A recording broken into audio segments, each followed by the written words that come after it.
I witnessed, recorded, and produced these videotapes of the Washington, D.C. hearing. Their authenticity is above question. This is a hearing about the government licensing the electrocution of people to cause grand mal seizures. This is produced as part of the ongoing work on the website, thewaythetruthandthelife.net. Think of the millions of dollars, taxpayers' money, spent to pay psychiatrists and their supporters and for the worldwide travel in putting this conference together, while the victims and opponents had to pay their own way.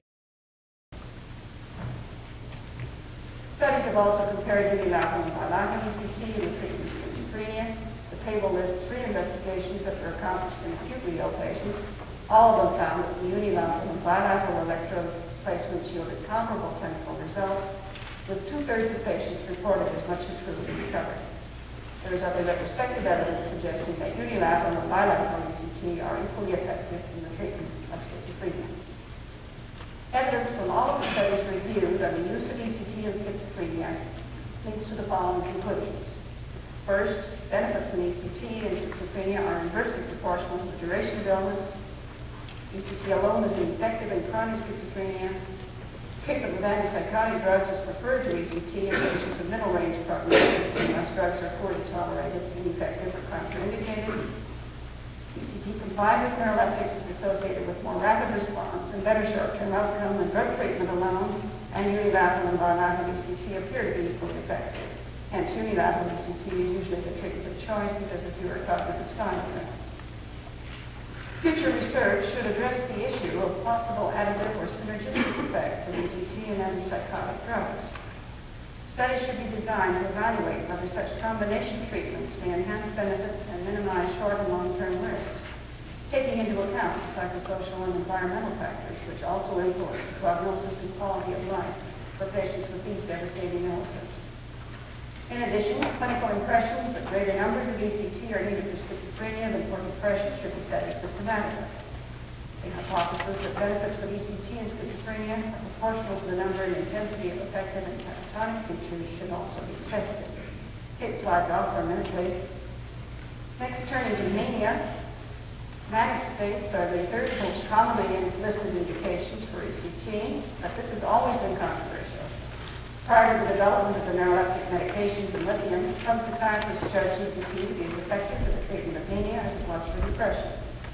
Others considered it less so, requiring more treatments or daily or even multiple daily seizures in order to produce remission.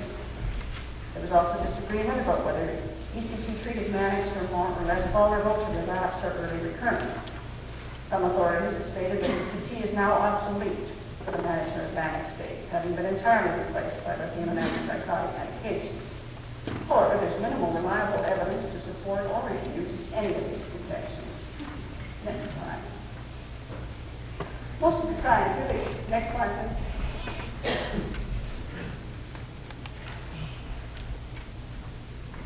Most of the scientific studies that have been reported are retrospective.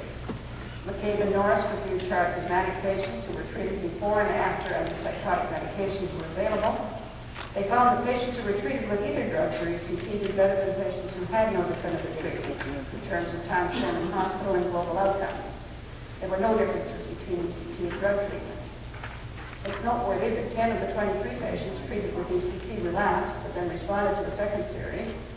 11 of the neuroleptic treated patients did not respond, but recovered with subsequent ECT. And most importantly, 4 patients in the untreated group died from exhaustion and complications of physical restraint. Thomas and Reddy similarly reviewed charts of manic patients who had been treated with ECT, neuroleptics, or lithium. The 3 treatments were equivalent. Other studies of ECT and the treatment of mania have examined the effects of maintenance ECT on the course of illness. Stevenson and Gehogan selected patients who had experienced 2 or more manic episodes within 5 years and had a history of recovery of ECT.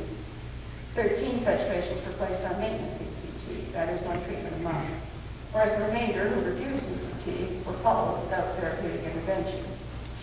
ECT was much better than no somatic treatment. 30% of the ECT patients and 100% of the untreated patients were rehospitalized during a 3-year follow-up.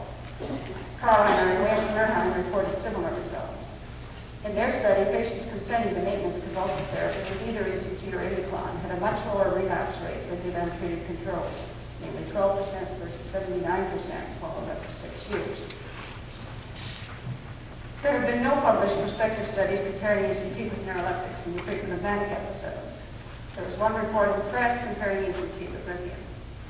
In that study, 34 patients were randomized to treatment with either ECT or lithium after a period of drug withdrawal.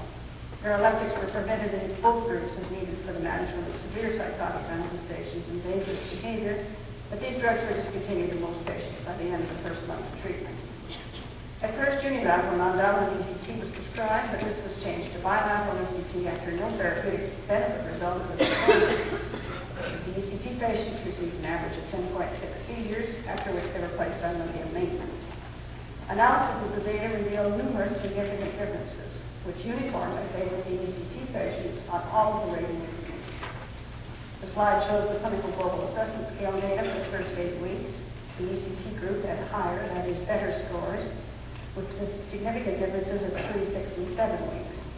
Similar profiles favoring ECT were observed with the clinical global impression scale. The next slide shows the manic rating scale values and shows that all significant group differences favored ECT. Similar results were obtained with the EPRS, the Hamilton D scale, and nurses' ratings. Time-blind ratings from TV tape interviews and independent psychiatrists showed that both groups were much improved at the end of 8 weeks of treatment, with minimal differences between the patients who did or did not receive ECT. Long-term follow-up data are still being gathered, but thus far do not indicate that patients who receive ECT are subject to more frequent or earlier relapse. Relapse occurred on an average of 40 weeks for ECT and 51 weeks for lithium, which was not a significant difference. At this time, there is a trend, which is nearly significant, P equals 0.06, that recurrences and rehospitalizations were more frequent in patients who received lithium alone than in those who were treated with ECT, followed by lithium maintenance. The evidence from the retrospective and prospective studies cited support the following conclusions. First, ECT is as effective as lithium in short-term treatment of mania. It is particularly indicated when patients do not tolerate or fail to respond to lithium or other drug treatment, or when life is threatened by dangerous behavior or exhaustion. Two, antipsychotic drugs are often needed early in treatment since effects of both ECT and lithium are delayed. There's an error in this slide. The third item should read the risk of early relapse or recurrence following ECT is not increased when patients are treated with lithium. However, ECT and lithium should not be given together because of increased toxicity. And four, long-term studies thus far have shown no differences between ECT and drug treatment. However, outcome is much better with somatic treatment than without.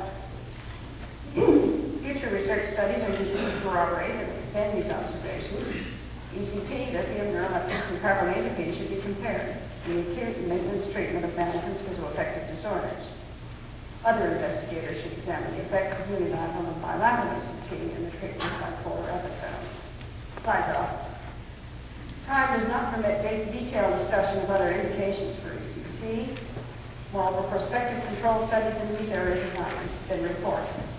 These additional indications include the psychotic disorders not elsewhere classified in DSM-3, patients presenting with mixed symptoms with features of affective, schizophrenic, and/or confusional symptoms frequently respond well to ECT. Currently, the main criteria for employing ECT are severity of depression, risk of suicide, and/or need for immediate response. ECT is also stated to be effective in the treatment of delirium. This indication for ECT is accepted in Scandinavia, but not in the United Kingdom.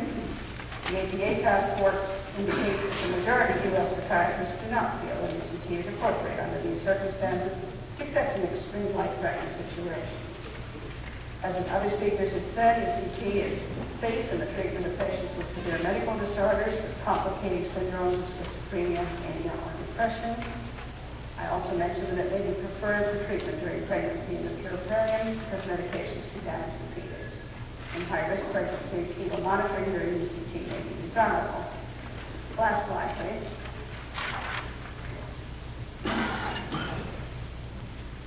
Other situations in which ECT has been found useful have developed as a consequence of advances in the technology and complexity of medical care. An example outlined in the slides, the affective psychosis that sometimes arises in patients with kidney disease treated with dialysis followed by renal transplants. Glazer et al. Found that half their cases failed to respond to drugs but did well with ECT. These were all individuals with end-stage glomerulonephritis who required high doses of steroids and immunosuppressive drugs. Further, they were exposed to the severe stress of waiting for donor organs followed by a 50% threat of rejection. Similar situations can be anticipated, as survival is prolonged by even more complicated medical technology, or a drug treatment of coexisting mental disorders will be impractically slow, unpredictable, or hazardous. Slides on later. ECT has been used in numerous other psychiatric disorders. There have been some favorable results, but there are no controlled trials and no scientific data. ECT has also been used in patients with personality problems, conduct disorders, sexual perversions. In these circumstances, there's general agreement that ECT is not beneficial. Lastly, ECT should not be applied as a means of restraint or for control of behavior in individuals who do not manifest major affective syndromes or psychosis. Thank you.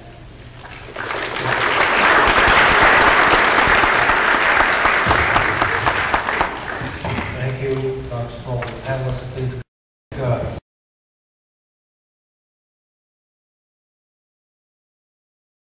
At the FDA hearings, the testimony on the reclassification of electroconvulsive devices cited the literature as whether it's signed or false, typically about 150 joules of energy in a treatment. With the new Thymatron electroconvulsive device, if you check out at 400 volts, maximum of 0.9 amps, and 320-some millisecond pulses. Could you finish up your question, your remarks? Yeah, I would like somebody to tell me. I'm a teacher as well as a physicist, and I brought a kilogram with me. Teachers like to demonstrate. Now, this is a kilogram. It's 2.2 pounds. Heavier than a hammer I used to hit a nail. That I wonder if possibly like Dr. Stein could tell me how high I would have to drop this kilogram from in order to have it hit the ground with 150 joules of energy. I don't know if that question is in the purview of the panel, but that should be the point. I'd like to go on to the next person. This is only 10 joules of energy. You're talking about dropping it from higher than a 5-story building. That's physics. Supposed to be in pre-med backgrounds. Thank you. I never got it.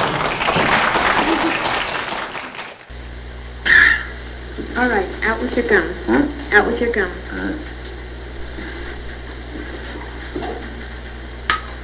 Okay, this won't hurt. It'll be over in just a moment. Uh-huh. What's that? Conductant. Oh, dab will do you.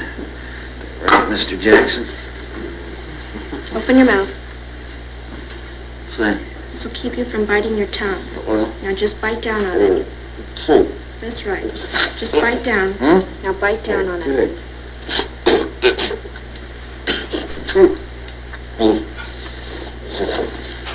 Are you ready?